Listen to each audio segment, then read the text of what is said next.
அமீருல் முஃமினீனே மா வனன்து அன்ன ஷைத்தான லஅனஹுல்லாஹ் யப்லுகு மின்க ஹாதல் மப்லக். ஷைத்தான் உங்களை இந்த இடத்துக்கு கொண்டு வருவான் நான் நினைக்கவே இல்லை. ஷைத்தான் உங்களை இந்த நிலைமைக்கு கொண்டு வருவான் என்று நான் நினைக்கவில்லை. வலா அன் துமக்கினஹு மின் கப்லிக ஹாதா தம்கீன்.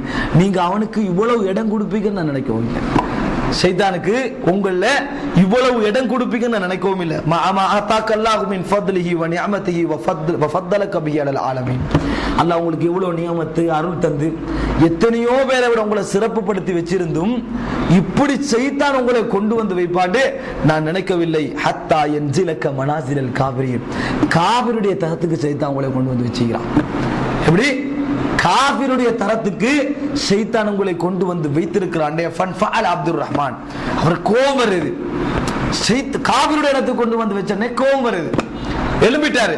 உன்துர் மா தகூல், என்ன சொல்றான்னு யோசிச்சு பேசுன்னு சொல்றாரு.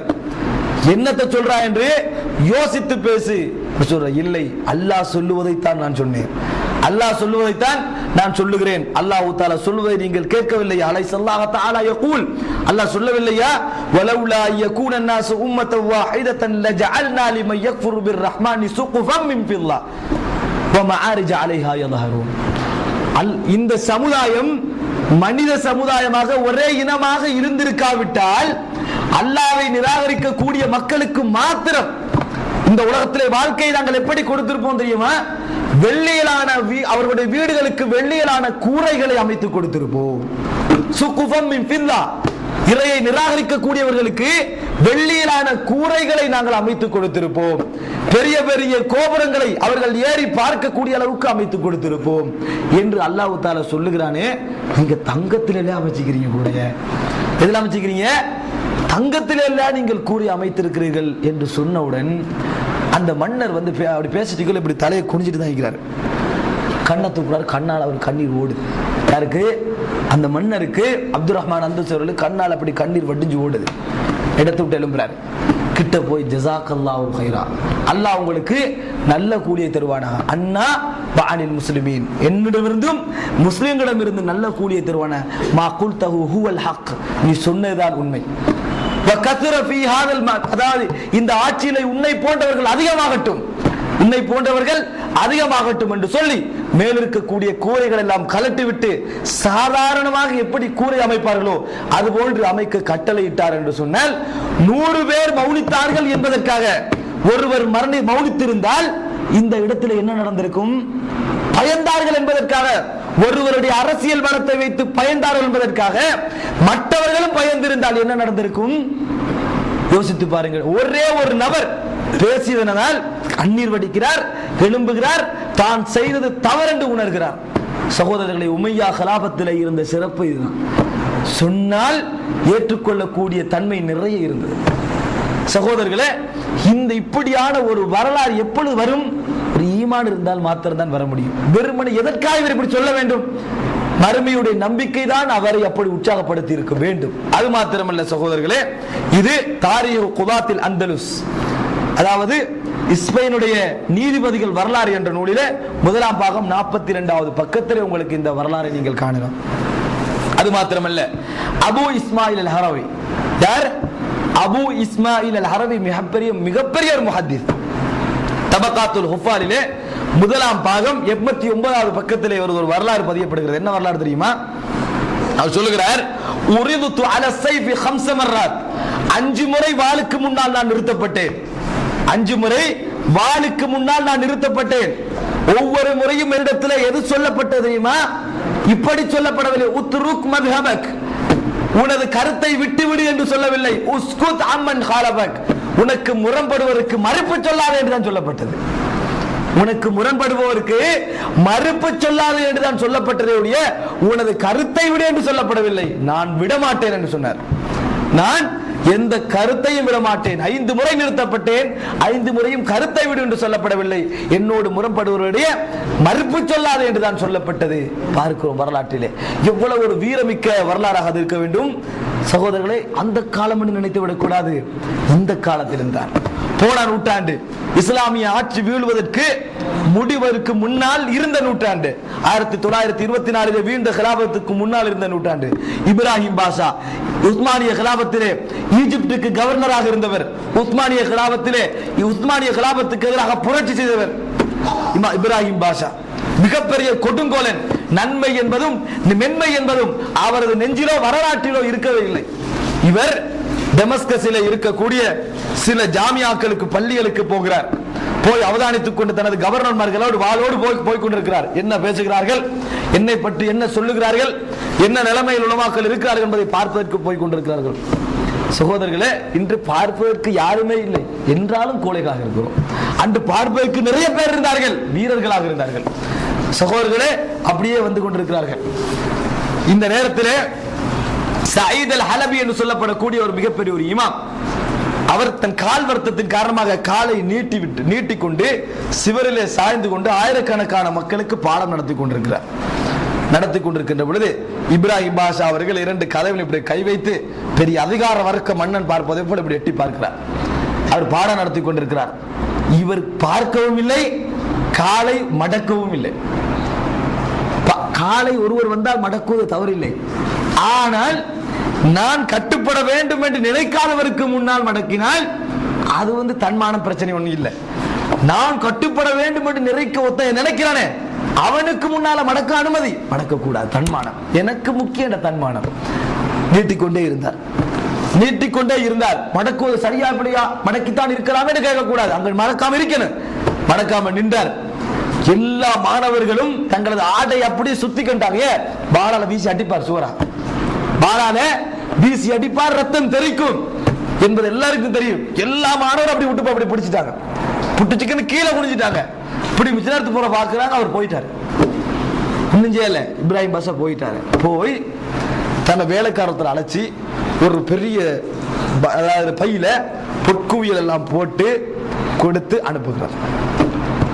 தவறாக எடை போட்டார். அவரு என்னமோ கிடைக்காதுக்காக கோமாயிக்கிறாரோ நினைச்சிட்டாரு. அனுப்பி கொடு என்று சொல்லுகிறார். உங்களோட சேகட்ட கொடுங்கன்னு சொல்லி அனுப்புறார். கொண்டு முன்னால நீட்டுகின்றவர் கேட்கிறார், என்ன இதுன்னு கேட்கிறார். மன்னர் உங்களுக்கு தந்தரப்பினார். உன்னோட மன்னர் இடத்திலே போய் சொல், இன்னல்லது யமுத்து ரிஜிலைஹி லா யமுத்து யதைஹி, கால்களை நீட்டுகின்ற ஒருவன் கைகளை நீட்ட மாட்டான் என்று சொன்னார். கால்களை நீட்டுகின்ற ஒருவன் கைகளை நீட்ட மாட்டான் என்று சொல். என்ன அர்த்தம் தெரியுமா? உனக்கு முன்னால காலையை நீட்டி போட்டிருந்தனா உனக்கு கை நீட்டுவேனா? உனக்கு முன்னால காலை நீட்டி போட்டு நான் நீட்டிக்கிறேன், நான் எப்படி உன்ட்ட கை நீட்டுவேன்? நீட்ட மாட்டேன். அப்படி நீட்டினா கால் நீட்டின பொய்ன்னு அர்த்தம். அப்படி நீட்டினால் கால் நீட்டுவது பொய் என்று அர்த்தம். அப்படி நீட்ட மாட்டேன் என்று சொல் என்று வீரமாக சொன்னார். ஆனால் அவருக்கு எதுவும் நடக்கவில்லை, கொல்லவும் இல்லை. அல்லாஹ் பாதுகாப்பு கொடுத்தான். அப்படின்னு அர்த்தம். சில வீரமான வார்த்தைகள் சிலருடைய நெஞ்சிலே சரியா பதியும். வெட்டி கொண்டு போறவன் சிலவங்களை விட்டுருவான். அவர்களுடைய வீரத்துக்கு முன்னால் இறங்கி போய் விடுவான். இந்த நூற்றாண்டிலே முகமது ஷாக்கிர், மிகப்பெரிய முஹத்தித்துடைய அகமது முகமது ஷாக்கிர் என்ற மிகப்பெரிய முஹத்தித்துடைய தந்தை, ஈஜிப்டிலே தாரா ஹுசைன் உங்களுக்கு கேள்விப்பட்டிருக்கும். அமல் பஸரி வல் பஸீரா, குருடர், அதே நேரத்தில் ஞானம் மற்றவர். இஸ்லாமிய இலக்கியங்களுக்கு எதிராகவும் இஸ்லாமிய வரலாற்றுக்கு எதிராகவும் ஏன் இஸ்லாத்திற்கு எதிராகவும் இஸ்லாத்தின் பெயரால் கொச்சையான வார்த்தைகளை எழுதியவன், மேற்கத்தையத்துக்கு விலை போன ஒருவன். இவரை ஈஜிப்டில் இருக்கக்கூடிய மிகப்பெரிய தகுதியில் இருக்கக்கூடிய ஒரு அரசியல்வாதி எங்கே அனுப்ப போகிறார்? பிரான்சுக்கு அனுப்பி எடுக்க போகிறார். இது கேள்விப்பட்டவுடன் இந்த குருடரை மதித்து, இவரை அறிஞராக மதித்து பிரான்சுக்கு அனுப்பி எடுக்க போகிறார் என்பதை கேள்விப்பட்டவுடன் அந்த மன்னரை, அந்த முக்கியமான அரசியல்வாதியை பாராட்டி ஒரு இமாம் கொத்துபா ஓதுகிறார். அரசியல்வாதிகளை பாராட்டுகின்ற உலமாக்கள் இன்றும் இருக்கிறார்கள். எப்படி கொத்துபா ஓதுகிறார்கள்? எப்படி கொத்துபா? மிம்பர்ல ஏறிக்கொண்டு ஃபமா அபஸ்த வமா தவல்லைத இத் ஜாஅகல் அமா, உங்களிடத்திலே குருடர் வந்த பொழுது நீங்கள் முகத்தை சுளிக்கவும் இல்லை, உங்கள் முகத்தை திருப்பவும் இல்லை. அப்படி சொன்னார். எப்படி சொன்னார்? ஃபமா அபஸ்த வமா தவல்லைத இத் ஜாஅகல் அமா, மன்னரே உங்களிடத்துல வந்து குருடர் வந்த பொழுது முகத்தை சுளிக்கவும் இல்லை, முகத்தை திருப்பவும் இல்லை. ஏன்? ரசூலுல்லாஹ் வந்த பொழுது முகத்தை சுளித்தார், முகத்தை கடுகெடுத்தார். சொல்லி காட்டுறார். ஜும்மா முடியுது. அவரை பாராட்டுறதுக்கு ரசூலுல்லாஹ்வை கேவலப்படுத்துற மாதிரி ஒரு வசனம். முகமது ஷாக்கிர் அவ்வளவு 1000 பேருக்கு மத்தியில் எழும்புகிறாரு. தொழுகை மீட்டுங்க எல்லாரும் என்றாரு. எல்லாரும் தொழுகை மீட்டுங்க. ஏன் மக்கள் கேட்கறீங்க அப்படின்னு? இன்ன ஸலாத்தக்கும் பாத்தில வ இமாமுக்கும் காஃபிர் என்று சொன்னார். உங்களோட தொழுகை பாத்தில், உங்களோட இமாம் காஃபிர் என்று சொன்னார்.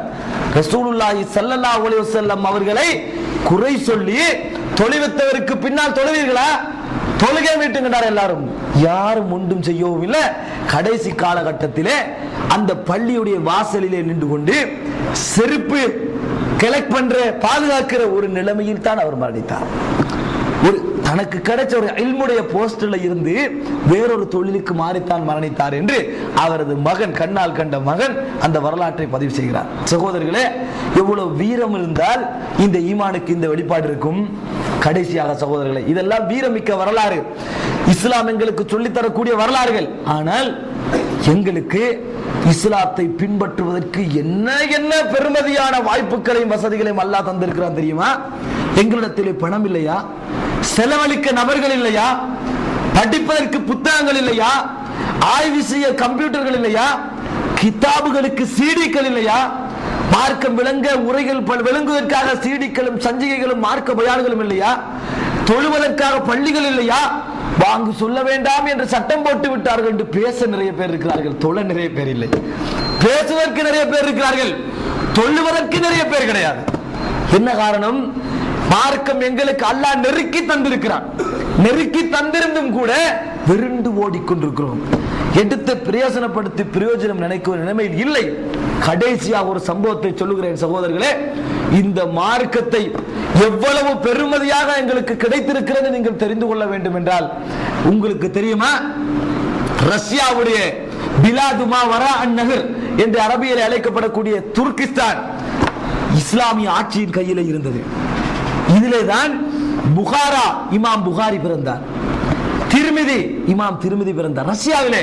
நசாயி, இமாம் பைஹகி, இன்னும் இப்னு சீனா, இது போன்று என்னெல்லாம் நாங்கள் இஸ்லாமிய அறிஞர்கள் என்று பெரும்பாலும் சொல்லிக் கொள்கிறோமோ அவர்கள் எல்லாம் பிறந்த இடம் எங்கே? துர்கிஸ்தான்.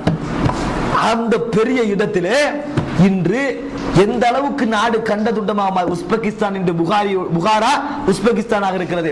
தஜகிஸ்தான், கசகஸ்தான் என்று சொல்லி நாளைந்தாக துண்டு துண்டாக பிரிந்து இன்று துர்கிஸ்தான் எங்கே என்று தெரிகின்ற அளவுக்கு ஒரு சின்ன பகுதியாக மாறி இருக்கிறது. இஸ்லாம் என்பது ரஷ்யர்களால், அந்த சோவியத் ரஷ்யாவுடைய அந்த இராணுவங்களால் கொச்சைப்படுத்திக் கொண்டு மறைமுகமான அதிகாரங்கள் திணிக்கப்பட்டுக் கொண்டிருக்கிறது. ஹக்கீம் என்று பெயர் வைக்க முடியாது, ஹக்கீமு என்று தான் பெயர் வைக்க வேண்டும். கௌபாவை காணாதவர்கள், வானொலி மூலம் மார்க்கத்தை கேட்க முடியாதவர்கள், சீடிக்கள் மூலம் மார்க்கத்தை பார்க்க முடியாதவர்கள், மறைமுகமாக பகிரங்கமாக அல்லாமல் மறைமுகமாக கூட அல்லாஹ்வுக்கு சுஜூது செய்ய முடியாத நிலையிலே இருந்து கொண்டிருக்கிறார்கள். ஆனால் மார்க்கத்துடைய ஆசை நெஞ்சை நிரப்பி கண்களால் நீராக அவர்களுக்கு வடிந்து கொண்டிருக்கிறது. அப்படிப்பட்ட துர்கிஸ்தானிலிருந்து ஒரு மனிதர் ஹஜ் செய்ய வருகிறார். சான்ஸ் கிடைப்பது குறைவு, ஹஜ் செய்ய வருகிறார். ஹஜ் செய்ய வருகின்ற பொழுது ஒரு அரபிய சகோதரர், சவுதி அரேபியா சேர்ந்த சகோதரர் இந்த வரலாற்றை எழுதுகிறார். கல்பாவை தவாப் செய்து கொண்டிருக்கின்ற பொழுது அந்த வாசலில் இருந்து பெரிய சத்தம் கேட்கிறார். யா ஹாஜ் பேசுகிறார். ஹஜ் நேரத்தில் இல்ல, சும்மா ஒரு நேரத்தில் வருகிறார். யா ஹாஜ், ஹாஜ் ஏன்னு சத்தம் போடுகிறார். திரும்பி பார்க்கிறார், ஒரு மெல்லிந்த உள்ள வெறிந்த ஒரு உருவம், களைப்போடு, அதாவது முகத்திலே வேர்வை வடிந்து